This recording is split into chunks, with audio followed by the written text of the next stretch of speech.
Hey there team, and welcome to this, the third of the 4 workshops that we've got on this week. Not so long ago, I asked on the Thursday Challenge, Transform Your Running Facebook group, for you guys to vote in a poll on a few topics that I cover in a bit more depth this week. I looked at the results, we picked our topics, and so far we've covered quite a lot of ground.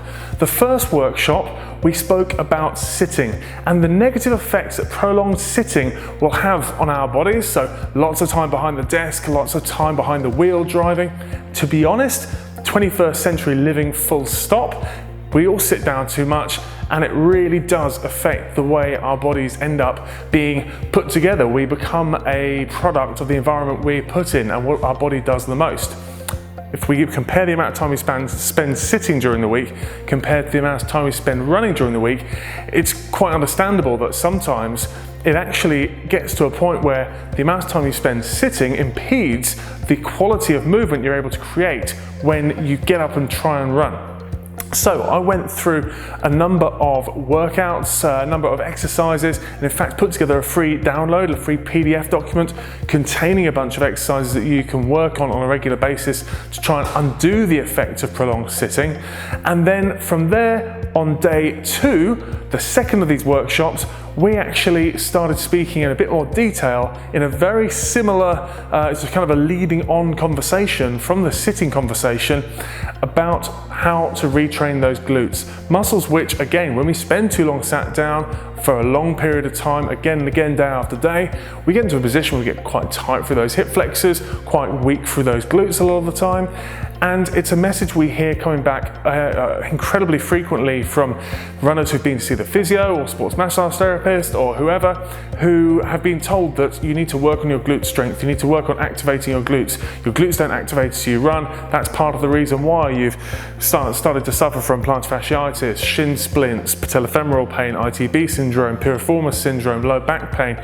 Lots of different yet very common running injuries that we see all the time, that a lot of the time some sort of gluteal dysfunction is part of the big picture when it comes to looking at the factors we have to correct in rehabbing the injury itself.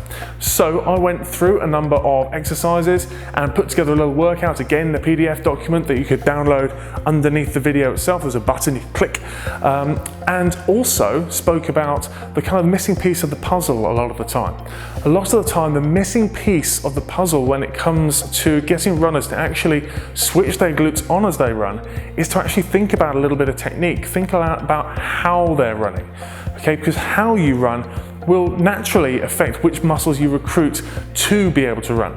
And a lot of the time we get runners who, they say they've diligently been doing all the right exercises, they've been doing their glute rehab exercises, yet when they run they get the same old outcome that sent them to the physio in the first place. Actually getting them to think about a simple cue as they run to help them switch their glutes on. And again, spoiler, it's not clench your butt, it's not tuck your tailbone underneath you.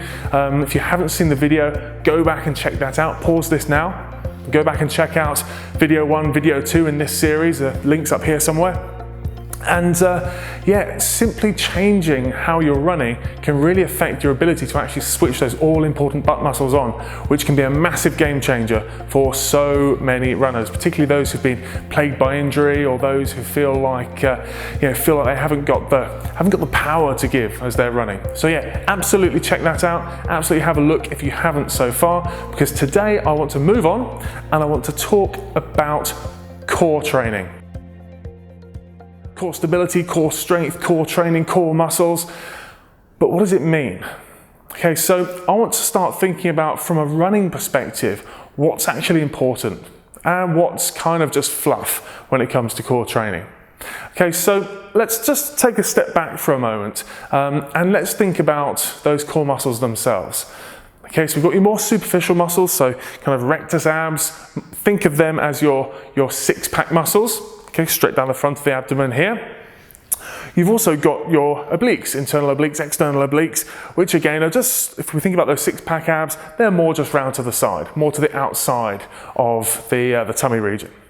Okay, obviously we think about those deeper abdominal muscles, so muscles like transverse abdominis, which if you think about a weightlifter's belt, it's a very crude way of sort of thinking about it and explaining it, but it kind of visualizes the whole situation quite nicely. It wraps around the lower abdomen, okay, and creates this stability around the lower trunk. Okay, they a lot of the time are a number of the muscles that come to mind first, but of course we've also got deeper muscles near the spine, so muscles like multifidus. Okay, we've got muscles which are less commonly spoken about in terms of being core muscles, but I think are just as important.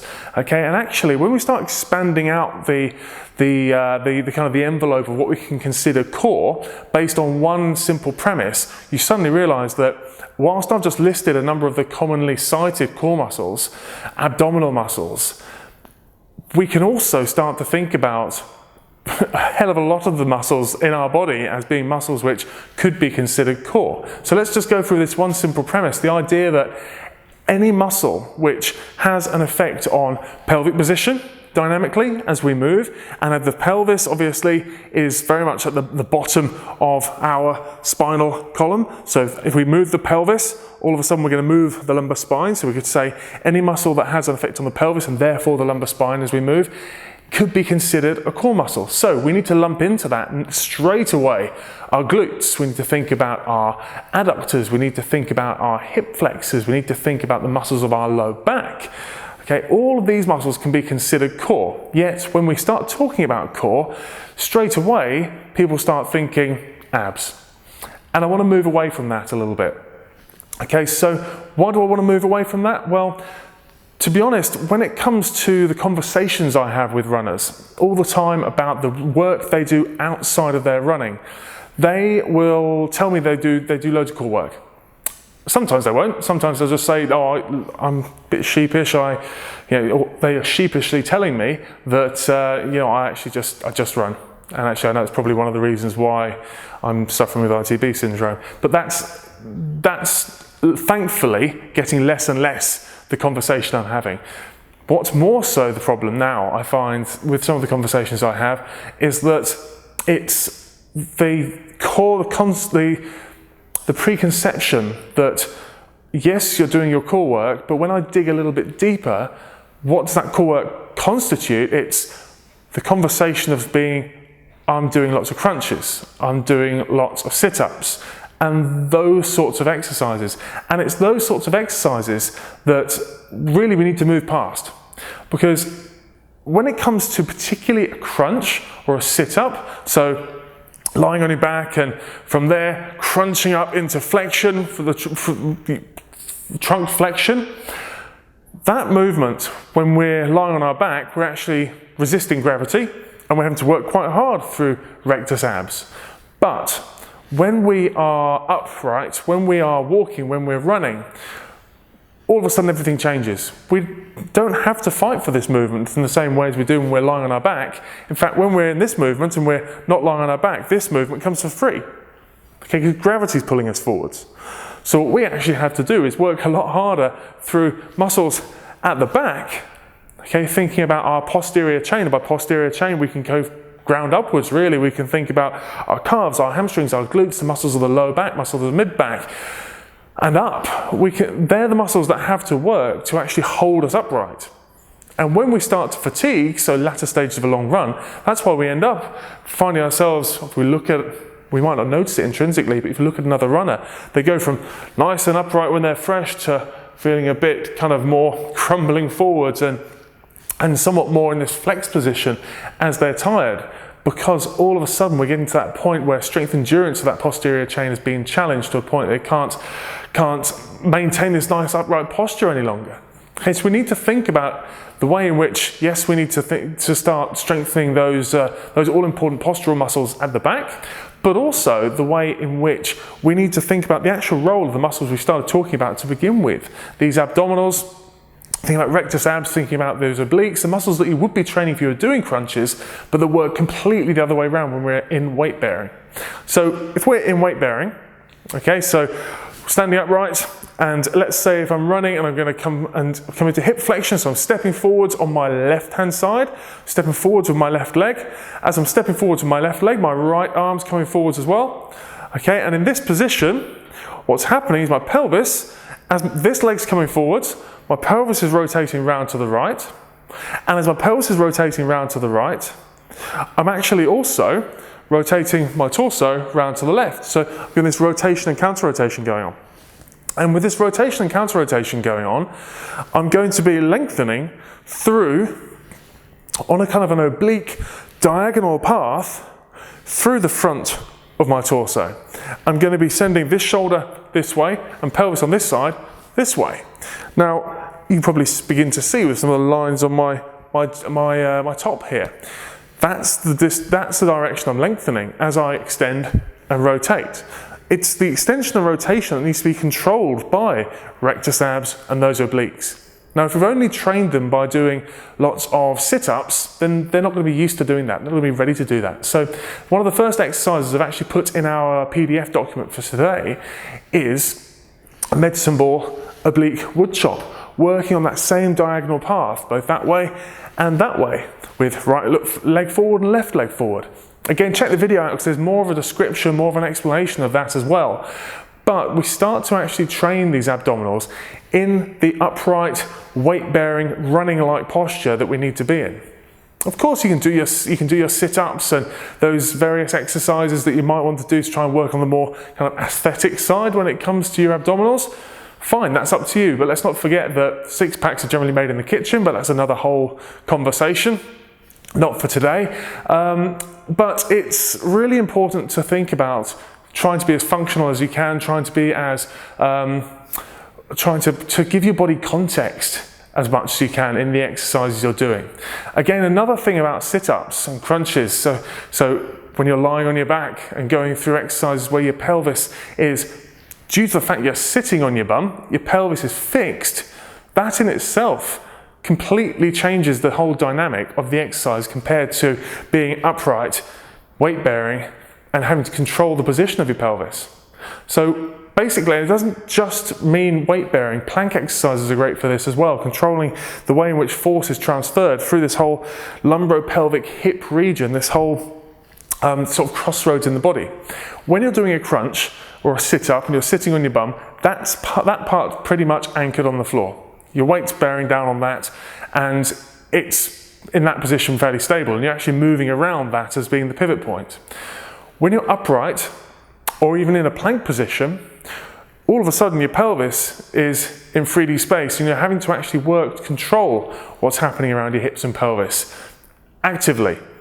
Okay, and it's that control that we need to also develop as we're running. So there's an exercise which is part of the first day challenge, which is a little bit more complex. Again, it's a single leg exercise, but where we work starting out with the knee up in front of us, hands over the knee, working back into hip extension, trying to keep control of the pelvis, trying to dynamically keep control of that pelvis and dissociate hip extension from pelvic anterior rotation, trying to keep that pelvic control, so we're not just extending the hip and flopping forward through the pelvis, extending the lumbar spine.